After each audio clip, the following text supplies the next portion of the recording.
bonjour à tous, bienvenue pour cette nouvelle édition du Club Imo, le club de l'immobilier, avec notre invité aujourd'hui, c'est Fabrice Abraham. Bonjour. Bonjour Olivier Marin.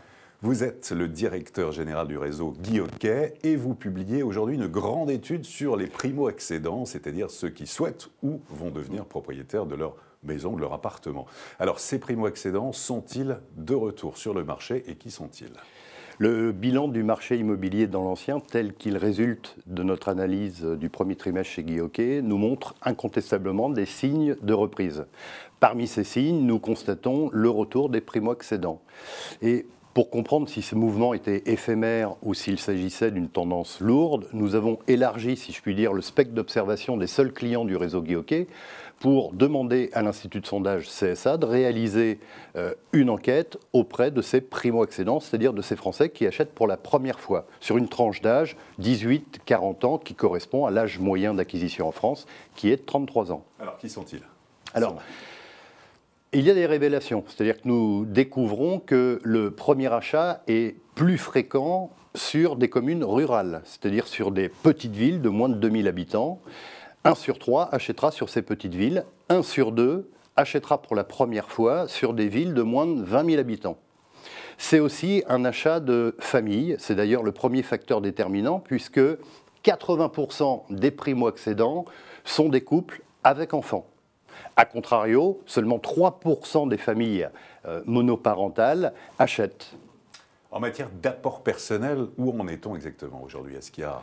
Alors ça aussi, c'est une grande surprise, puisque un primo-accédant sur 3 achètera sans apport, sans 1 euro d'apport, ce qui fait qu'au global, 90% des Français qui achètent pour la première fois le font à l'aide d'un emprunt, le font également 1 fois sur 3 à l'aide de la famille, l'aide financière notamment de la famille, et enfin pour 61% d'entre eux, ils recourent à un dispositif d'aide, je pense au prêt à taux zéro, je pense au PEL, au prêt conventionné ou à l'APL, accession.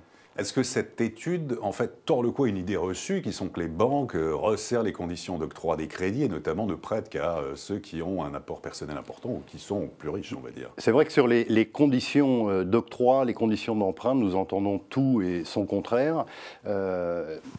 Dans cette étude, il nous est révélé que 1 sur 3 ne dispose pas d'apport et achètera pour la première fois. Ce qui me laisse à penser que les banques prêtent à des taux d'intérêt historiquement bas. C'est d'ailleurs le deuxième facteur déterminant du passage à l'acte. Le premier étant le projet de famille. Je vous le disais tout à l'heure, ils achètent plutôt en milieu rural. Et le premier facteur déterminant, c'est vraiment de pouvoir y mener un projet familial. Le deuxième étant les conditions d'emprunt, évidemment.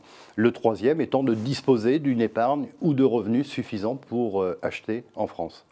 Quels sont les principaux enseignements de votre étude, justement, en matière d'évolution des prix, de nombre de transactions ? Où en est le marché de l'immobilier aujourd'hui ? Le marché de l'immobilier, dans l'ancien, sur l'analyse du premier trimestre, nous montre des volumes en hausse de 3,5%, un retour des primo-accédants, ce que nous a rappelé l'étude. Les investisseurs ne sont toujours pas venus. Laissez-moi vous rappeler qu'ils sont partis depuis 3-4 ans du marché immobilier.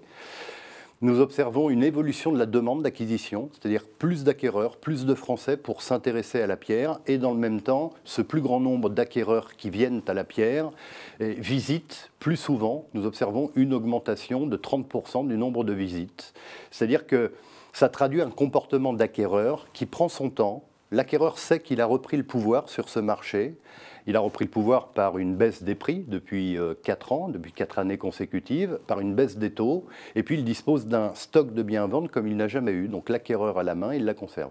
Baisse des prix, comment pourriez-vous situer cette baisse des prix ? Elle est essentiellement la plus importante dans les zones rurales et en fait il y a une résistance dans les grandes villes ? Oui, c'est un peu une France qui se coupe en deux avec des villes de moins de 20 000 habitants qui voient des prix dévisser encore fortement. De combien ? De quel ordre à peu près ?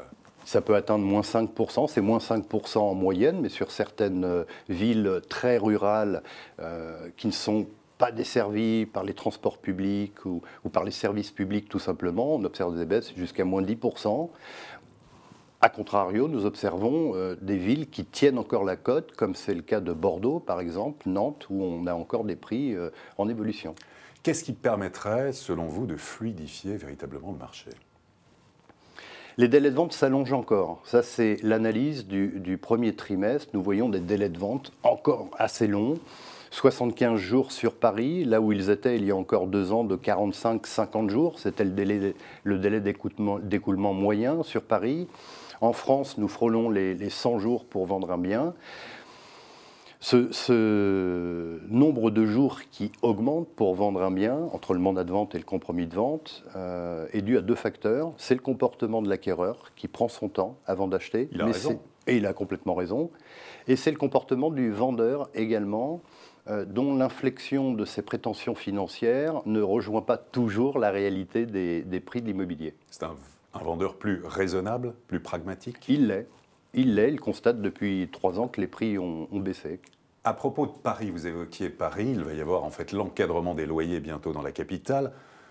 Est-ce que les propriétaires bailleurs ont raison de s'inquiéter? Et puis d'un autre côté, c'est quand même une bonne nouvelle pour les locataires, non? Oui, c'est une bonne nouvelle pour les locataires, dit comme ça, effectivement. Quand on demande à un locataire s'il veut voir son loyer baisser, on connaît tous les deux la réponse que formulera le locataire. Cela dit, la conséquence de l'encadrement des loyers est le retrait massif des investisseurs privés. Faut-il rappeler que le parc locatif est majoritairement un parc locatif privé. Les investisseurs ont quitté le marché depuis fort longtemps, je le regrette. Les investisseurs dans l'ancien? Dans l'ancien, ils représentaient 18% des ventes en 2011, ils ne représentent que 11% en 2014 et au premier trimestre 2015. C'est-à-dire que l'encadrement des loyers a eu pour effet d'assécher le parc locatif privé. Et j'ai peur que le locataire trouve moins facilement de logement. En quoi faut-il être particulièrement attentif aujourd'hui quand on veut justement vendre un bien ou acheter un bien immobilier? Le propriétaire qui souhaite vendre doit vraiment fixer le bon prix. Parce que dans les tendances haussières, de 1998 à 2008, là où l'immobilier prenait 10% par an, il était facile de se placer un peu au-dessus du prix parce que le marché rattrapait mécaniquement votre gourmandise. Aujourd'hui, c'est tout l'inverse. C'est-à-dire que sur un marché dont les prix baissent de moins 2% par an, évidemment, il faut mettre son bien dès le début au prix du marché, demander à un professionnel de l'immobilier de procéder à une estimation de ce bien par comparaison à d'autres biens à vendre, vendus, invendus. Donc pour le propriétaire qui souhaite vendre, la priorité, le facteur déterminant est le juste prix. Pour l'acquéreur, eh bien, il doit considérer qu'il a repris le pouvoir, donc je lui conseille de visiter beaucoup d'appartements ou de maisons pour avoir un bon élément de comparaison et pour disposer des informations juridiques, fiscales, financières importantes. Fabrice Abraham, merci beaucoup. C'est moi qui vous remercie. Et à très bientôt pour une prochaine édition du Club Imo, Explore Imo, Le Figaro.